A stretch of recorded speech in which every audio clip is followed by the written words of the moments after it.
You definitely need to learn how to make these tuna patties when you're tired of eating chicken. Here are the ingredients. I used 310 grams of tuna and got about 10 patties. We're going to finely dice the green bell pepper, garlic, and onion since these will go into the tuna patty mixture. You can use either red or yellow onion. Both work just fine. To save time chopping, I got this little chopper from Temu, which is super handy because the more you pull the string, the more it chops, and I love it.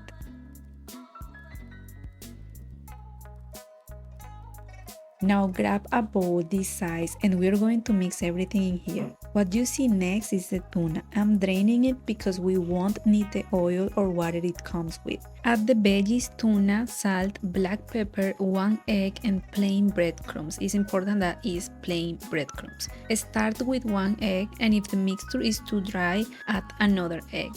The mixture shouldn't be too dry or too wet. If it ends up too wet, just add a bit more breadcrumbs.